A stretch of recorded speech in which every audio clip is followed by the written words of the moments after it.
Number 1. 26-year-old Michele Julson was last seen on August 2, 1994, in Bismarck, North Dakota. She dropped off her son at his grandfather's house in Bismarck, saying she was going to run a few errands. Michele never returned and hasn't been heard from since. Michele May Julson was born on March 18, 1968. At the time of her disappearance, she lived in the 700 block of West Sweet Avenue in Bismarck and worked as a blackjack dealer for several local businesses. The night before she disappeared, she dealt blackjack at the Elbow Room. Shortly after noon on August 2, 1994, Michele dropped off her 3-year-old son at his grandfather's house in Bismarck, North Dakota. She said she was going to pick up her paycheck from the Fort Abraham Lincoln Foundation, then maybe play some bingo after, saying she'd be back to pick up her son in a few hours. Michele never picked up her check and never returned home. Her son's father and grandfather reported her missing that night when she failed to return. On August 5, 1994, Michele was spotted by a friend at We Fest, an outdoor country music festival in Detroit Lakes, Minnesota, allegedly in the company of a man named Tom, who drove a black Chevrolet 4x4. Police initially closed their missing persons case on Michele due to the sighting in Minnesota, but reopened it when she failed to contact her family. Authorities do not believe she was ever at We Fest. Michele's vehicle, a light blue 1987 Ford Thunderbird Turbo Coupe with North Dakota license plate number DA-159, was found at the Comfort Inn in Bismarck on August 8, 6 days after she went missing. The vehicle was turned over to Michele's family without being processed since it was initially believed she had left it there. The inside of her vehicle appeared clean, with the exception of a half-eaten sandwich from a gas station left on the front seat. Police can't say for certain, but they do not believe Michele's car was at the Comfort Inn on August 2, stating it would have been found earlier if it had been there.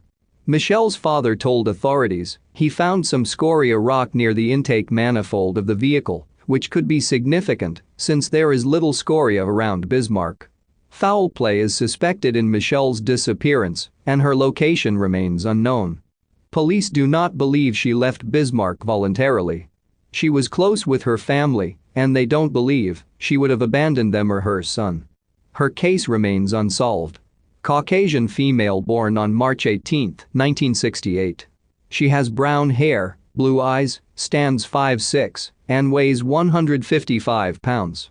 Michele has a small tattoo of a heart with a drop of blood on her left shoulder. Her nickname is Shelley, and some of her accounts use the spelling Michele for her first name. She was last seen wearing a dark shirt and blue jeans.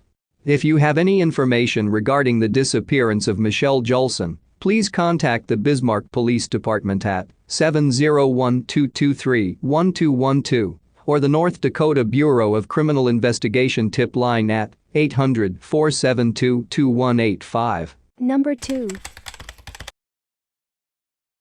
Keshawn Vanderhorst didn't have the best start in life. Born in July 1993, while his mother was serving time in prison due to drug charges, he spent the first few months of his life in foster care.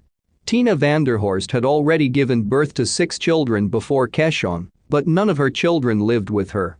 2 of her sons, one born in 1986 and one born in 1987, lived with their paternal grandmother.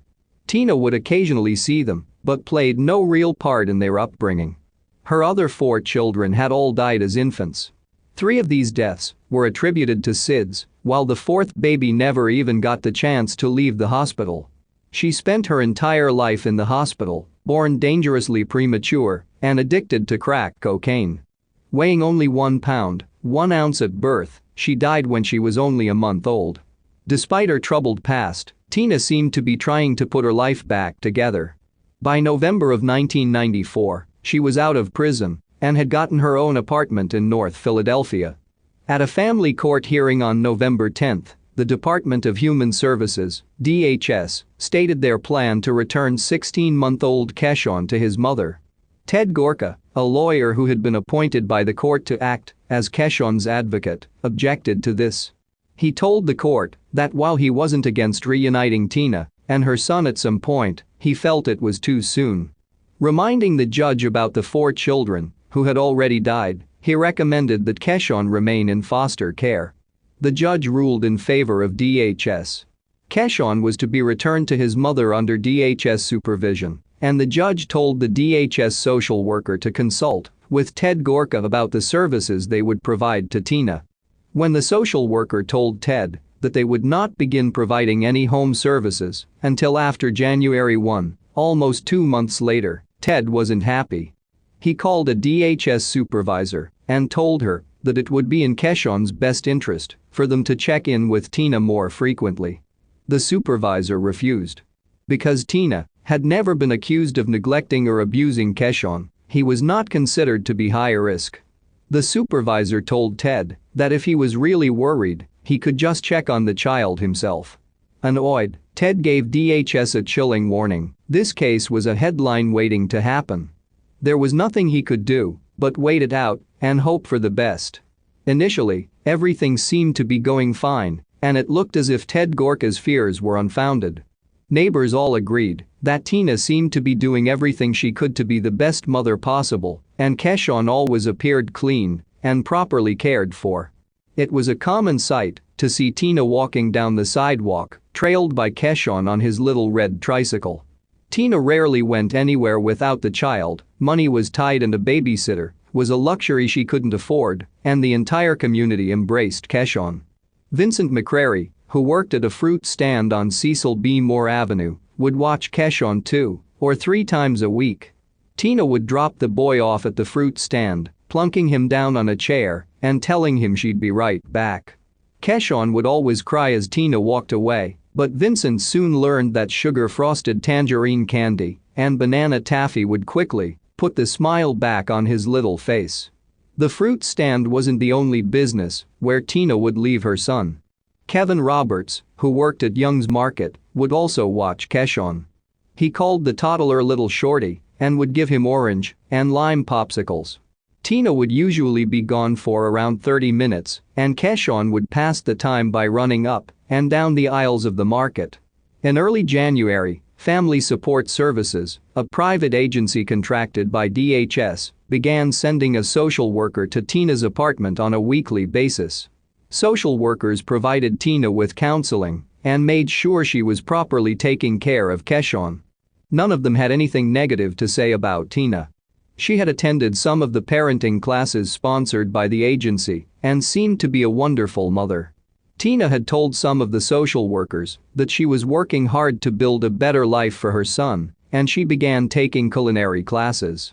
Public assistance would pay for daycare as long as she remained enrolled in classes, and she began sending Keshon to Lisa Costin's daycare on Washington Street. Lisa saw Tina as a good mother who only wanted what was best for her son. Perhaps most importantly, social workers saw no indications that Tina had started using drugs again.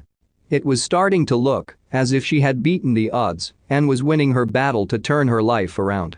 Tina's last visit from Family Support Services was in June, at which point the agency determined that she no longer needed to be under supervision. Tina's case was passed back to DHS, but they failed to make any home visits during July or August. The agency had no direct contact with Tina, but they did get some updates on her from her parole officer, and she kept up with all her parole obligations. No one directly checked in to see how 2-year-old Keshon was doing.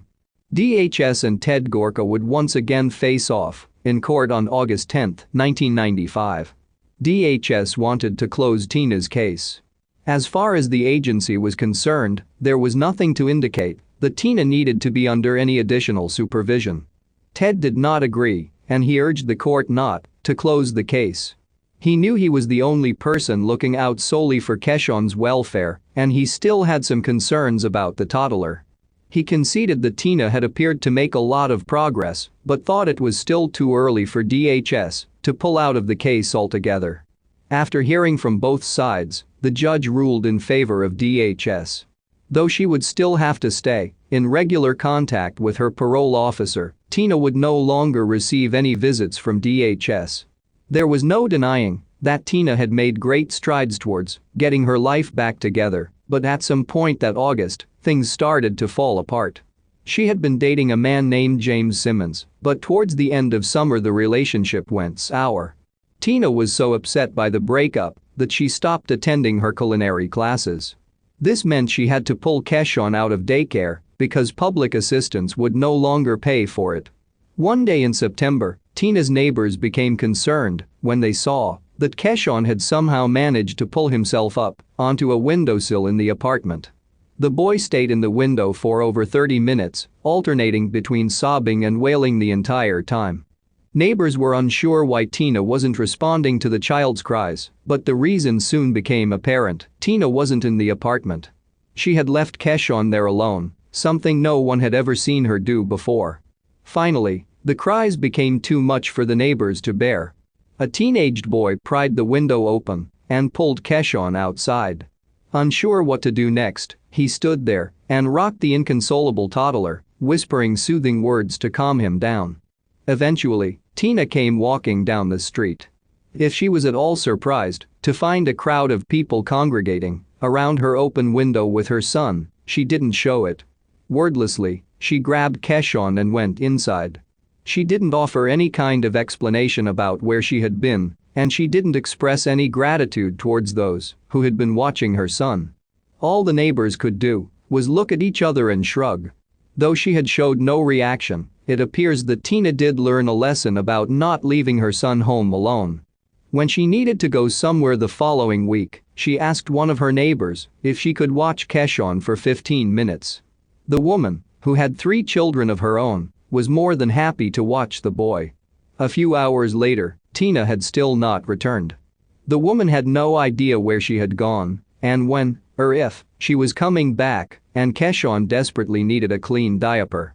With the help of another neighbor, she was able to convince Tina's landlord to unlock the apartment for her so she could grab some diapers. Tina didn't return until the following day, once again offering no explanation to her stunned neighbors. One day in late September, Lisa Costin was surprised to see Tina on her doorstep.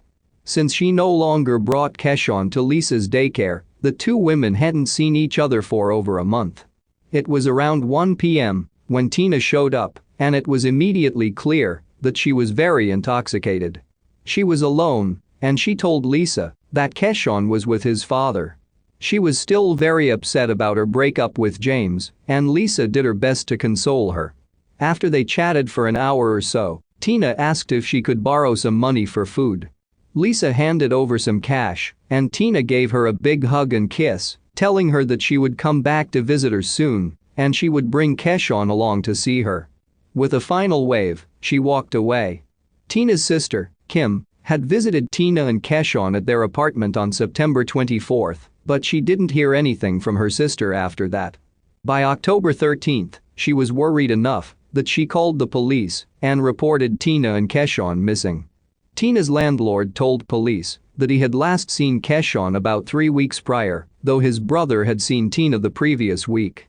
She didn't have Keshawn with her at the time, which he said was highly unusual. Even more chilling, police learned that Tina had visited her 2 older sons and told them that they wouldn't see Keshawn again. On October 16, police located Tina on Cecil B. Moore Avenue, not far from her apartment. She was livid when she learned that her sister had called police to report her missing and made it clear she had no desire to speak with the officers. It appeared that she was no longer clean, as she was high and had drugs in her possession when she was found. She was immediately arrested for violation of parole, but cops were far more concerned with locating her son. When they questioned her about him, she told them that DHS had removed him from her custody. Police were initially relieved. If DHS had the boy in their custody, at least they would know he was safe. Unfortunately, a quick call to DHS proved that Tina was lying. DHS did not have Keshawn, and no one from the agency had interacted with the boy in several months. Friends and neighbors told police that they hadn't seen the toddler in weeks. Police searched Tina's apartment for any clues to his whereabouts, but came up empty. They combed through the front and backyard of the apartment building, and also a vacant lot next door, all without success. Where was Keshawn? While she was locked up in the Philadelphia Industrial Correctional Center, Tina admitted that her story about a DHS social worker coming and taking her son away had been a lie, and said she wanted to tell the truth. She now claimed that she had given her son to a random stranger who knocked on her door and offered to take care of him.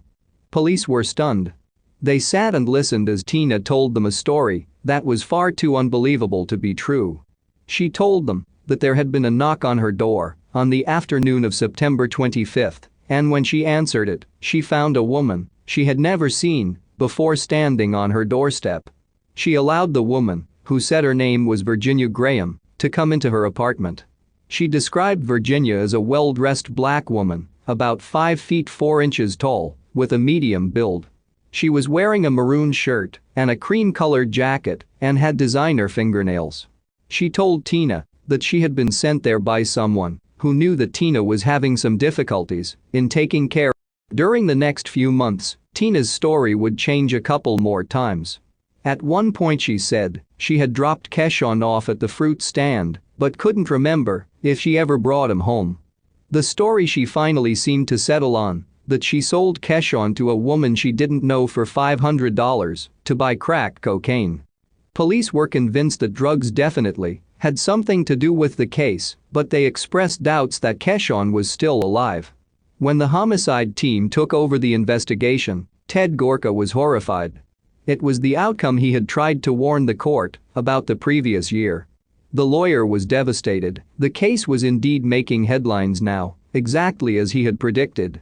For their part, DHS still claimed that the case was not mishandled, as there was nothing in Tina's past that could have warned them she was likely to sell her child for drug money.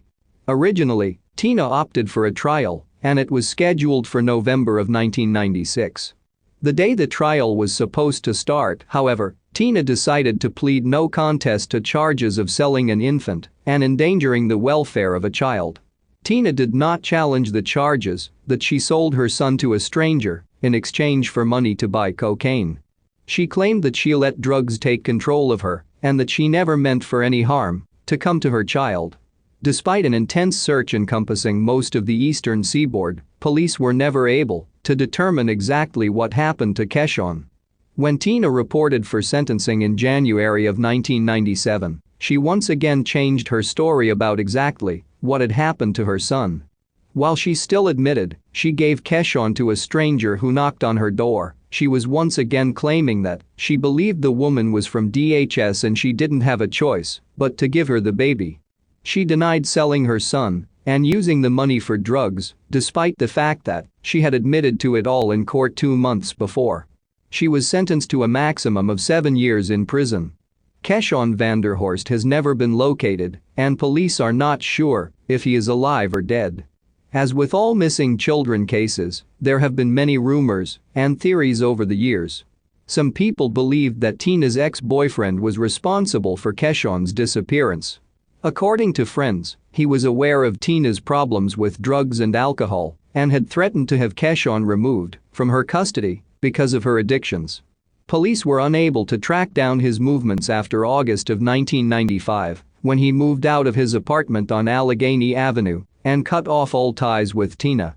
Some feel that he took Keshawn and vanished in the hopes of giving him a better life, but this seems far-fetched. He was last seen in the Philadelphia area that August, and reliable witnesses verify that they saw Keshawn as late as September 24, long after James had left. There are others who believe that Tina killed her son. It's clear that Tina had a deep love for her son, at least when she was sober. Most of the people that police interviewed all said the same thing: they couldn't imagine Tina harming her son. Everyone who knew Keshawn said that he was always clean and well-fed, and they never saw any signs of physical abuse. It wasn't until the month that he went missing that neighbors began to notice Tina was becoming neglectful, likely because drugs had once again managed to take over her life. If she was in the habit of leaving the child alone in the apartment while she went out to buy drugs and get high, it's possible that Keshawn died from some kind of accident while he was home by himself and Tina panicked and hid his body. Police did a thorough search of her apartment, however, and found no evidence indicating that Keshawn had died there. As distasteful as it seems, it is possible Tina was telling the truth when she said that she sold Keshawn for $500 to buy drugs. Human trafficking is a thriving industry, and there are plenty of people who are willing to pay cash for children. If Keshawn was sold to human traffickers, he most likely would have been taken outside the country almost immediately, which would explain why there have been no sightings of him. The disappearance of Keshawn made headlines in Philadelphia for a few weeks, then faded into obscurity. There was absolutely no attention from the national news media. Critics would later note that this was likely due to the color of Keshawn's skin and the fact that Tina was a single mother on welfare. Unfortunately, this is probably correct. Missing children who look like Keshawn rarely make headlines, and this is something that needs to change. It's unknown if Keshawn's case would have had a happy ending if his picture had been shown to the world in 1995, but at least more people would have been aware of his plight and more inclined to keep an eye out for him. Of all the missing children cases I have written about, his is the one that haunts me the most. It's very possible he is alive today and unaware of his past. I hope that's the case.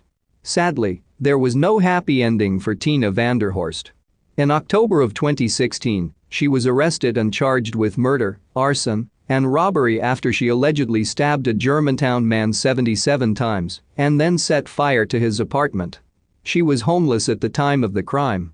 At the time of his disappearance, Keshawn was only 2 years old. He stood 2 feet tall and weighed less than 30 pounds. He is African American and has brown eyes and black hair. It's possible he is still alive and is unaware that he was kidnapped as a toddler. If you have any information about Keshawn, please contact the Philadelphia Police Department at 215 686 3335. Number 3. 76-year-old Madalyn Murray O'Hare was last seen in Austin, Texas on August 27, 1995. She disappeared along with her son John Murray and granddaughter Robin Murray O'Hare. Madalyn Murray O'Hare was born on April 13, 1919, in Pittsburgh, Pennsylvania, to parents Lena Christina and John Irwin Mays. At age 4, Madalyn was baptized into her father's Presbyterian church. In 1936, Madalyn graduated from Rossford High School in Rossford, Ohio. In 1941, Madalyn married her first husband, John Henry Roths, a steelworker. In the wake of World War II, she enlisted in the Women's Army Corps, and he was in the United States Marine Corps.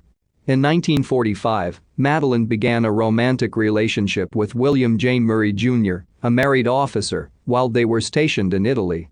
She gave birth to her first son, William J. Murray, with him.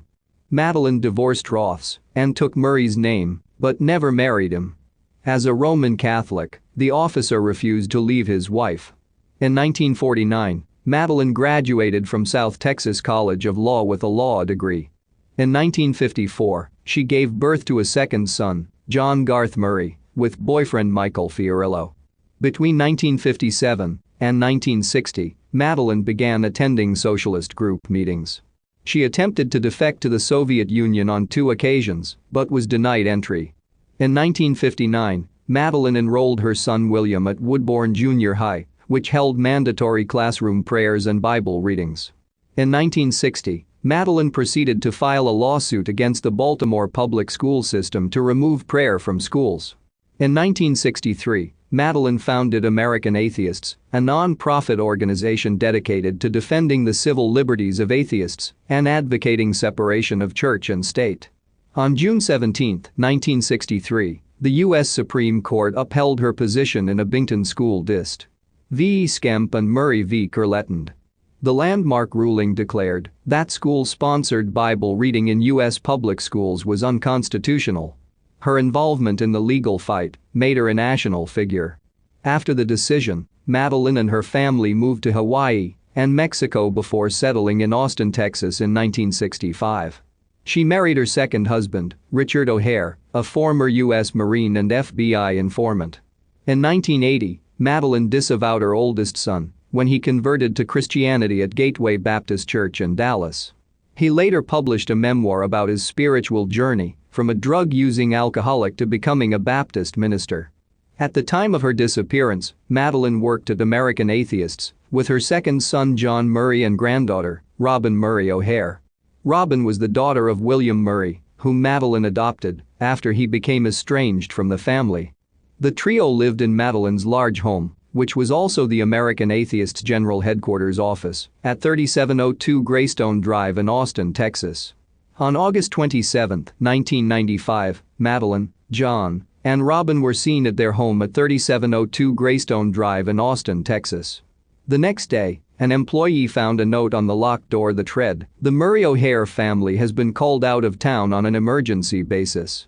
We do not know how long. We will be gone at the time of the writing of this memo."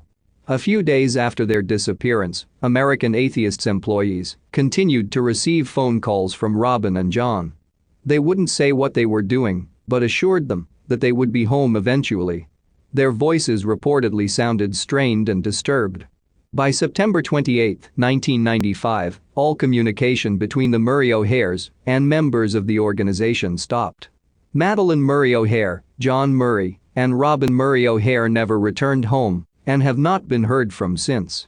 On September 24, 1996, Madalyn's oldest son, William Murray, filed a missing persons report with the Austin Police Department. Police found no signs of violence or forced entry in their Austin home, and unwashed breakfast dishes were sitting on the table. Madalyn's diabetes and heart disease medications were on the kitchen table, and the family's 2 Cocker Spaniels were left behind unattended.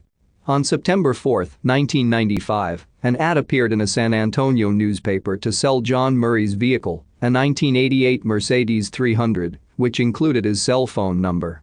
A local real estate salesman who answered to the ad was later questioned by police and said the seller didn't fit John Murray's description. On September 22, 1995, John ordered $600,000 worth of gold coins from Corey's Fine Jewelry and Rare Coins, a San Antonio jeweler. The coins were paid for from the Atheists organization's bank accounts in New Jersey, with funds that originated from an offshore bank in New Zealand. On September 29, 1995, John met with a gold dealer at a San Antonio bank and took delivery of $500,000 worth of gold coins. The rest of his order had yet to arrive from the supplier.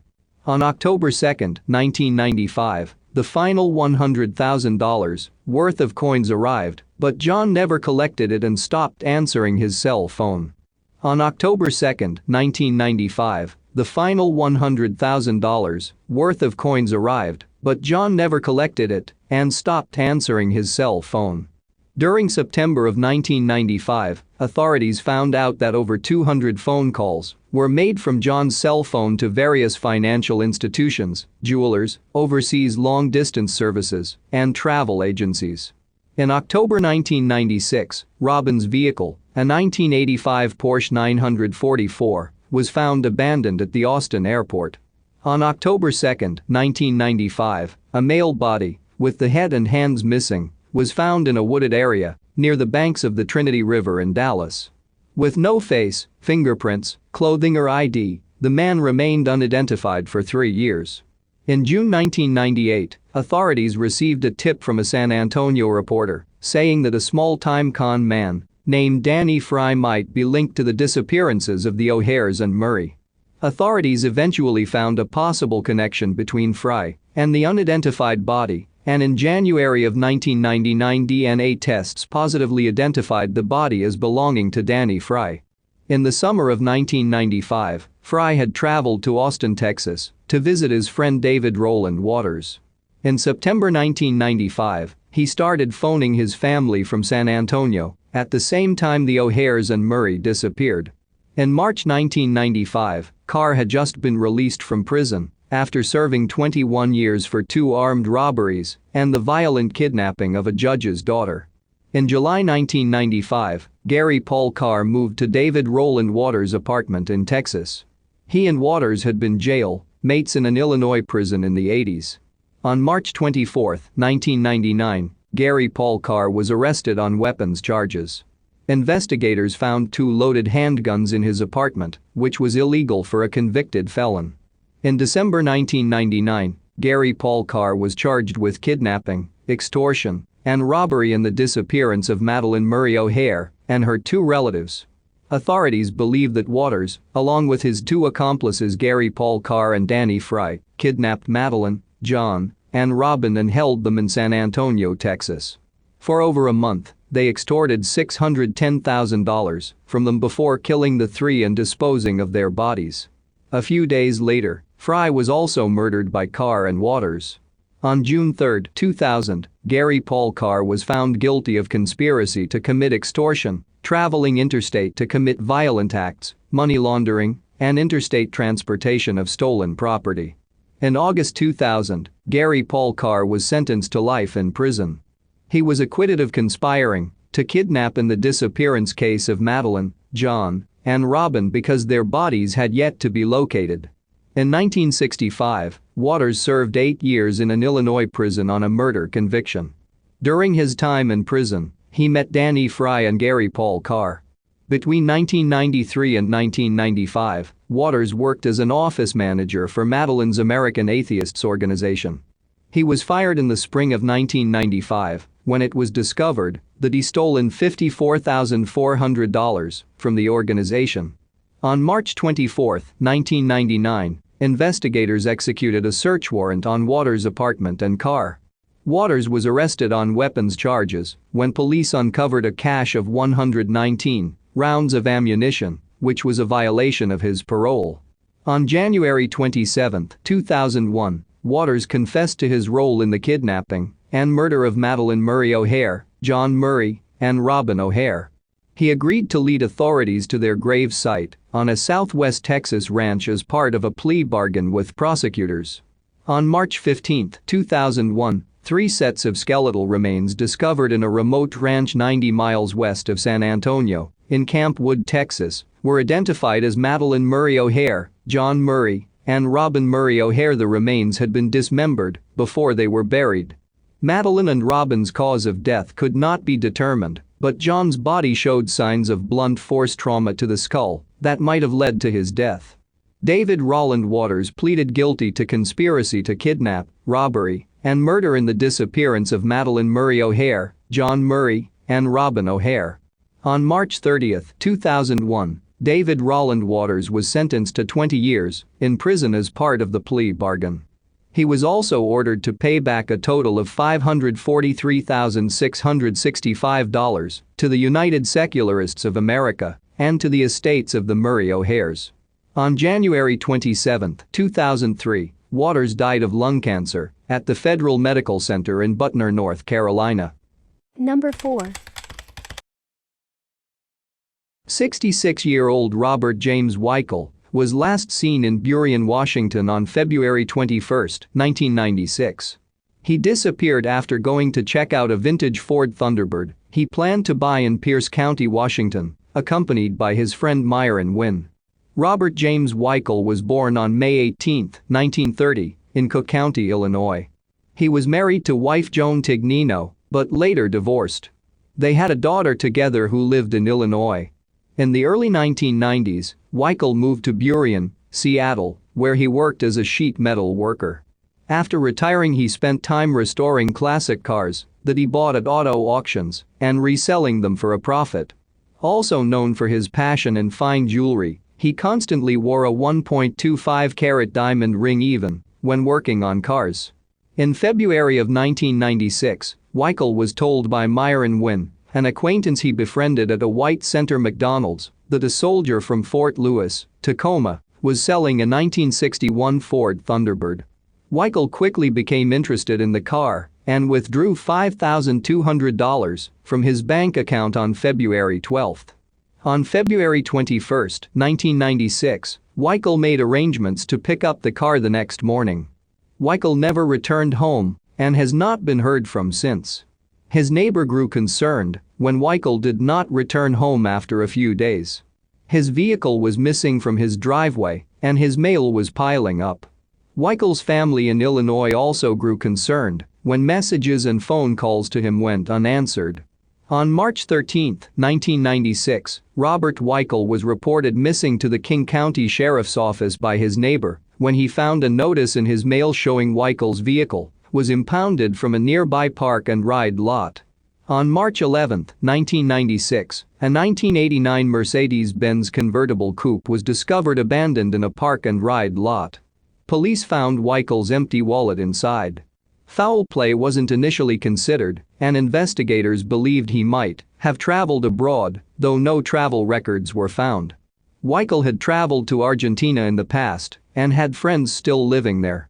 His bank account showed no activity since the withdrawal of $5,200 he made on February 12. His personal belongings, including his clothing, luggage, and passport, were also left behind in his house.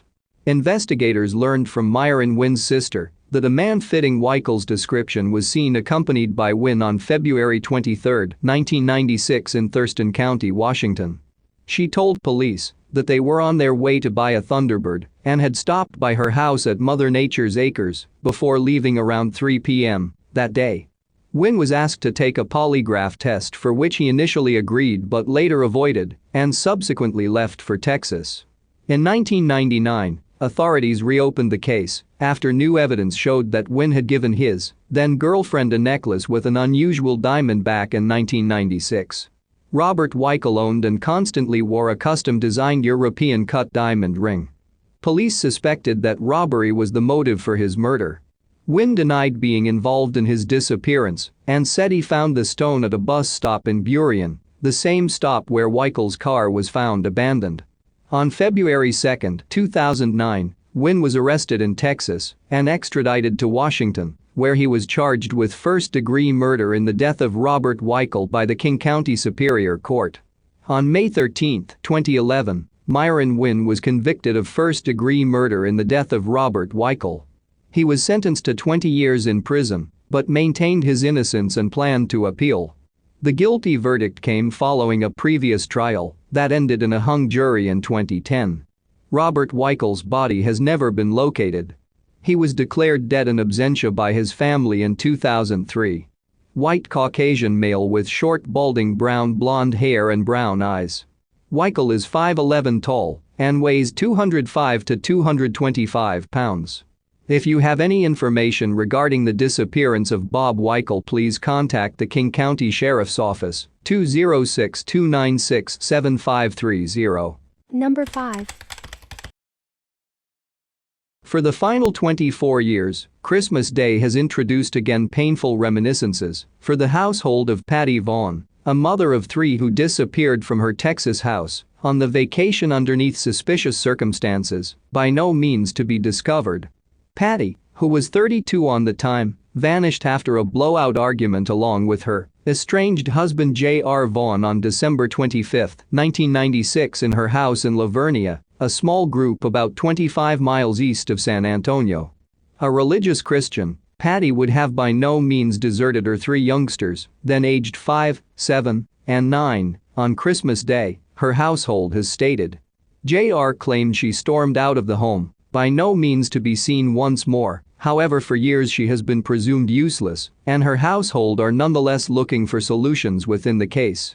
Blood in Patty's van, which was discovered deserted on the aspect of a rustic street, and a love triangle involving her new boyfriend Gary, all led investigators to suspect homicide. But many years later, no fees have been introduced within the case, and Patty's physique has by no means been discovered. A religious Christian, Patty would have by no means deserted her 3 youngsters, then aged 5, 7, and 9, on Christmas Day, her household has stated. Investigators have repeatedly stated, most lately to us, that JR has of all times been thought about a suspect within the case, however that there's not sufficient proof to carry fees towards him. The Bexar County Sheriff's Workplace didn't reply to repeated inquiries from DailyMail.com this week. The tragic case unfolded towards the backdrop of the Christmas season of 1996 within the quiet, close-knit group in South Texas. Patty and JR had been married for 11 years, with 3 younger youngsters, 2 boys and a woman. But within the fall of 1996, the couple had had a falling out, and he had moved out of the household house to an house in San Antonio. With her marriage on the rocks, stay-at-home mother Patty returned to working as a secretary at Quinney Electric. She additionally reconnected with a previous boyfriend, Gary, after studying he had lately divorced, based on an investigation Discovery episode on the case. On Christmas Eve, Patty, and Gary attended a dinner along with her household, and he or she launched him as her new boyfriend for the primary time. By all stories, Patty's household welcomed Gary, and everybody acquired alongside, in excessive spirits for the vacation. On Christmas Day, JR deliberate to return over to Patty's home and spend the day with the youngsters earlier than she dropped them off, with an aunt to go on a date with Gary that night. JR informed police that he and Patty acquired into an argument concerning the state of their marriage, and he or she stormed out of the home, by no means to be seen once more. Things didn't go as deliberate, nonetheless. According to JR's statements to police, he and Patty acquired into an argument concerning the state of their marriage and whether or not it was acceptable for her to be relationship Gary.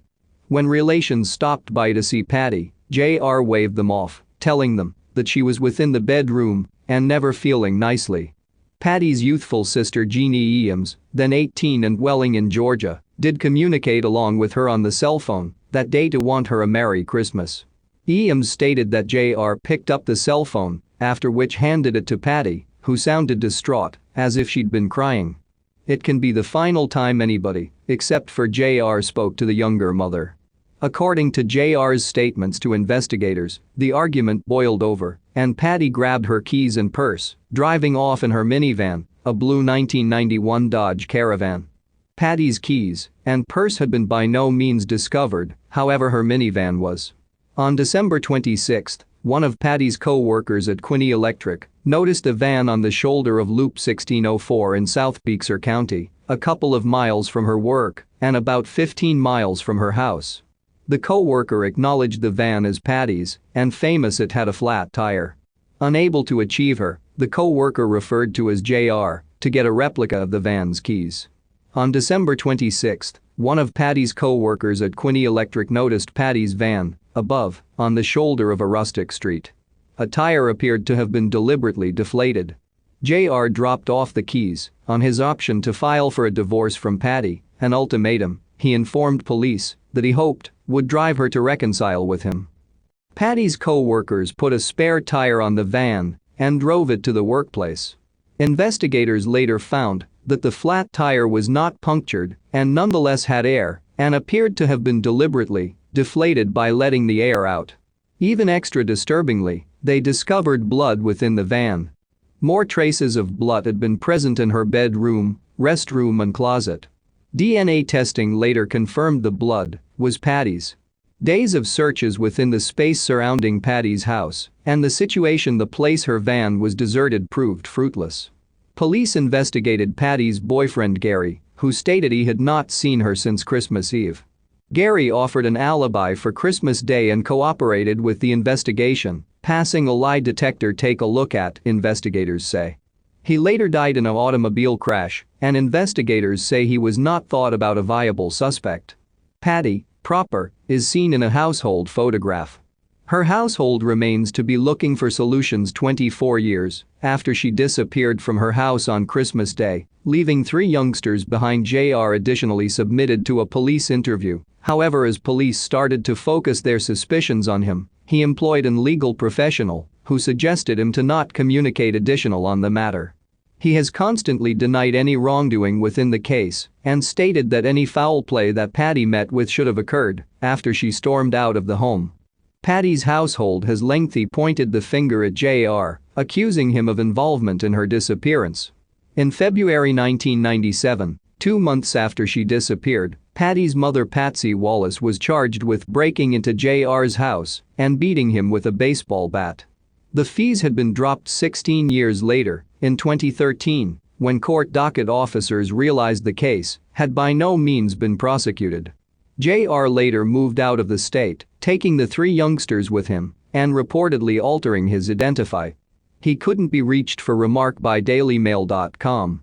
In the years since Patty disappeared, new ideas have supplied contemporary hope of resolving the case, however none have panned out. In May 1997, Texas Rangers searched the development website of an elementary faculty in Pleasanton, the place JR labored as a development supervisor pouring concrete. Cadaver canine and floor-penetrating radar failed to show up something conclusive. Searches have additionally been made on the grounds close to Paddy's house, additionally failing to disclose new proof. In 2005, JR had Paddy declared legally useless, searching for to recuperate cost from her life insurance coverage. Paddy's household rapidly filed a civil wrongful demise go well with, and a decide dominated, that the insurance coverage money can be held in belief for her youngsters, however denied any claims towards JR. With every passing Christmas, Paddy's household holds out hope for solutions within the case. We want to search out Paddy, so we are able to lay her to relaxation, Paddy's sister Jeannie informed us final 12 months. We simply need this nightmare to be over. And much more than justice, we simply need to have the ability to lay her to relaxation. We need to be at peace. Anyone with details about the disappearance of Paddy Vaughan is urged to contact the Bexar County Sheriff's Office at 210 to 335 tips. Number 6. Randy Morgenson, 64, was midway through his 28th season as a backcountry ranger at Sequoia and Kings Canyon National Parks. He was the most senior ranger in the High Sierra, with unparalleled experience of the wilderness. On July 21, 1996, he left a note on his tent. The date he'd written was June 21, even though it was July, to say he would be away for 2 or 3 days. Randy then departed his station near Bench Lake, leaving his Smith & Wesson .357 Magnum behind. Randy was never seen alive again. Randy was sick and tired of what he called Swinus americanus, the species of backpacking tourist whose litter he had to pick up and whose foul temper could be the bane of his existence. This is a case of adultery and death in the High Sierra wilderness involving one of the most experienced seasonal park rangers that has ever worked in the National Park Service. A tale that was ultimately to lead to a sad end. Randy Morgenson was a seasonal ranger for the National Park Service, NPS, which meant he had to reapply for his job every season, with no medical benefits or retirement plan. Out of 14 backcountry rangers, more than half of them who reported for duty in 1996 had been coming back every summer for more than a decade, many for 2 decades. They certainly weren't in it for the money. It is often said that rangers like Randy were paid in sunsets. In the event of death in service, their families were eligible for a one-off $100,000 payment, but no pension. Gordon Wallace, one of Sequoia and Kings Canyon National Park's earliest backcountry rangers, during the 1930s, had summed up the dilemma by warning future rangers, "Do not come and roam here unless you are willing to be enslaved by its charms. Its beauty and peace and harmony will entrance you. Once it has you in its power, it will never release you for the rest of your days." Randy hated garbage discarded by visitors to the pristine wilderness of the park, dubbed backpacker detritus by Morgenson. He would haul gunny sacks full of it out of the backcountry on regular occasions whilst checking out the backcountry. He wrote in his 1973 McClure Meadow log, "All of your life, someone is pointing the way, directing you this way and that, determining for you which road is best traveled. Here is your chance to be adventuresome. Don't forever seek the easiest way. Take the way you find. Don't demand trail signs and sturdy bridges. Don't demand we show you the mountains. Seek them and find them yourself. This is your birthright as an animal, most commonly denied you. Be free enough from intentions to find goodness wherever you are and in whatever is happening. Here for once in your life you can now live by whim. Here's your one chance to get lost, fall in the creek, find a beautiful place." Before the start of the 1996 season, Randy has seemed depressed to colleagues, saying, "After all these years of being a ranger, I wonder if it's been worth it." It was not surprising since Randy had recently received divorce papers from his wife Judy. For many years she had joined him in the backcountry, but in recent years she had decided not to accompany him. Randy had recently had an affair with a fellow ranger, Lo Linus, and this was the consequence. He had told a close friend and fellow ranger that at times he felt suicidal. On July 20, 1996, he had radioed the same colleague and his wife to ask some mundane questions that they interpreted as Randy just wanting somebody to talk to. The short conversation had ended when Randy said abruptly, "I won't be bothering you two anymore." The next day Randy left his camp, never to be seen alive again. Randy was always known to have a low impact on the environment, but the rain during that period in late July meant that his exact direction and destination were unknown. Ranger Rick Sanger was just a second-year backcountry ranger. When Randy failed to check in by radio for several days, Rick hiked through the night to his mentor's duty station at Bench Lake and discovered a note confirming he was overdue from a cross-country patrol. He was reported missing on July 25, 1996. The news spurred one of the most intense and emotionally draining search and rescue operations in National Park Service history, in large part because the Rangers were searching for one of their own. Randy Kaufman, the incident commander, had instructed the Rangers searching for Randy to read Morgenson's logbook to gather any hints where he had gone. He also conducted a secret ballot amongst them to assign each segment of the search area a POA, probability of area, and then a row, rest of world, probability if Randy was somewhere outside the designated search area. The percentage points assigned by each ranger for 16 segments plus the row segment had to add up to 100 points. Nobody could assign a 0 for any area. The Bench Lake Basin area was the highest percentage POA at 26.2%, while Marion Lake and its surrounding cirque were the second highest at 19.2%.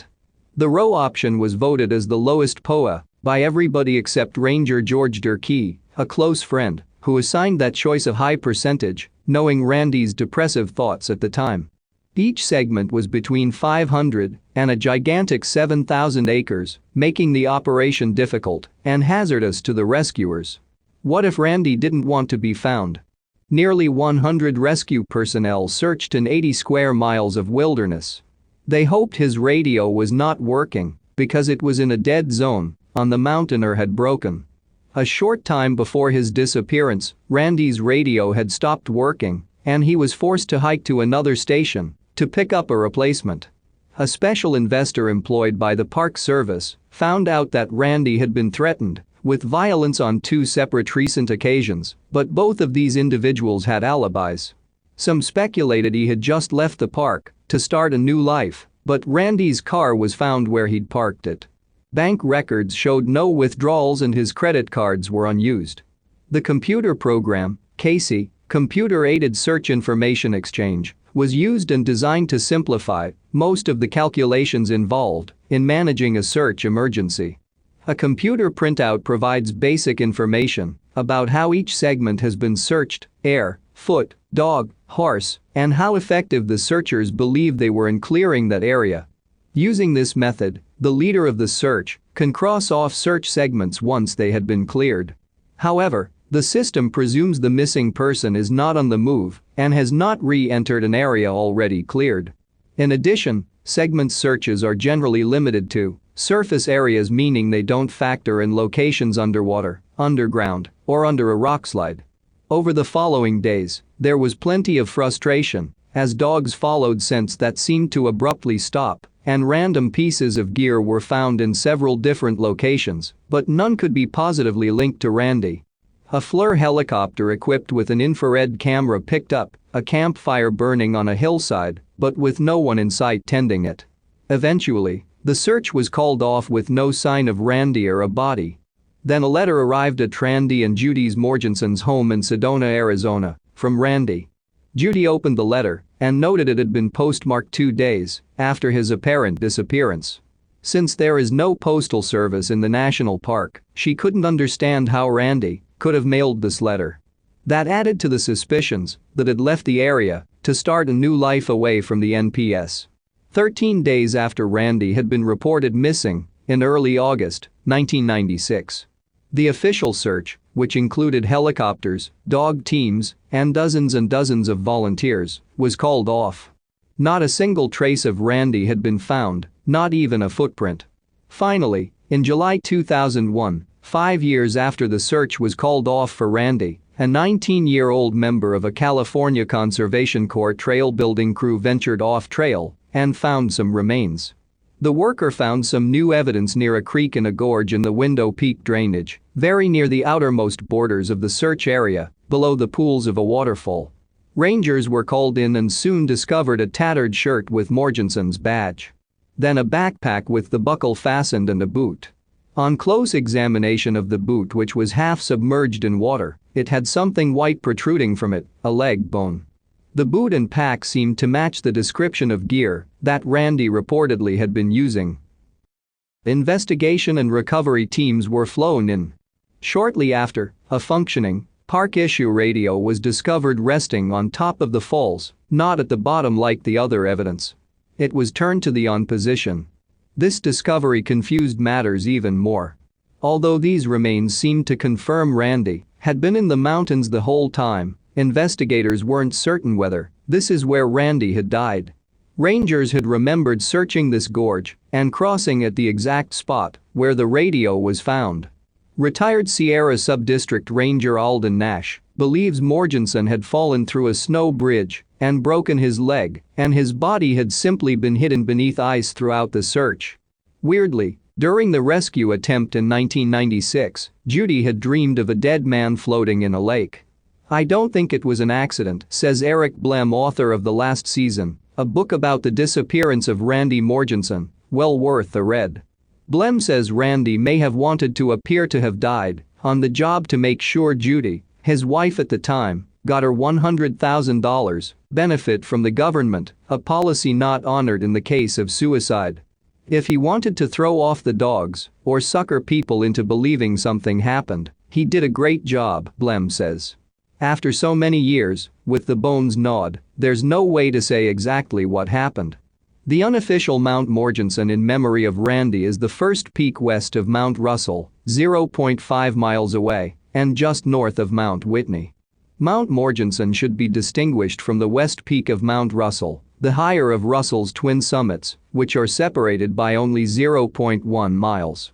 A summit register with the name Mount Randy Morgenson, 13,920, was taken to the top by two park veterans in 2007.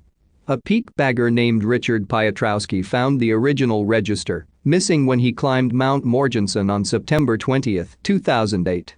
He placed a temporary one that day and made a huge effort to return to the summit 1 week later with a weatherproof ammo can and a replacement journal. Barely a handful of people, if any, sign it each year.